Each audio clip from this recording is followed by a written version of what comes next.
Yesterday, Israel used tanks to murder 70 Palestinians seeking aid and injure hundreds more, and yet another massacre.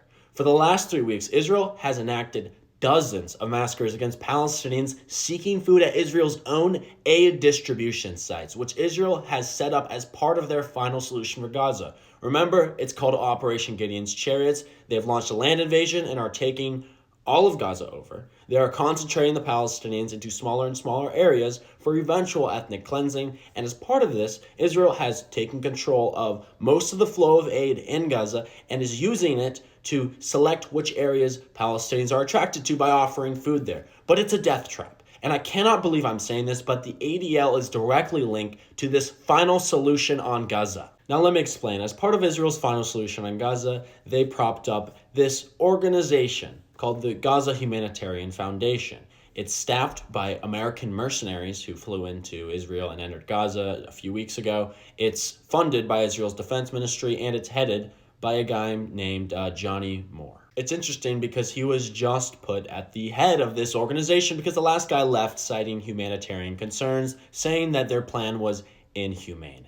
And Johnny Moore is deeply connected to the Anti-Defamation League. He was part of the ADL's LA board. He serves on the advisory council to the ADL, and he heads the ADL task force for minorities in the Middle East. And he's also Trump's former faith advisor. He's a Christian Zionist. Now, the Gaza Humanitarian Foundation has been put in charge of running these biometric camps that tracks Palestinians and maybe hands out food if they're not shooting them alongside Israeli forces. Yes, that means Americans have been shooting Palestinians in Gaza. Why would the ADL allow their name to be associated with the final solution on Gaza? Why would they allow one of their higher-ups to take charge of an aspect of this final solution? It's because the ADL is not an organization that cares about human rights or hate speech or fighting anti-Semitism. They are a Zionist pro-Israel organization who works, as we've seen for the past years, to combat free speech criticizing Israel in the United States. Jonathan Greenblatt, the CEO of the ADL, who first raised the call to ban TikTok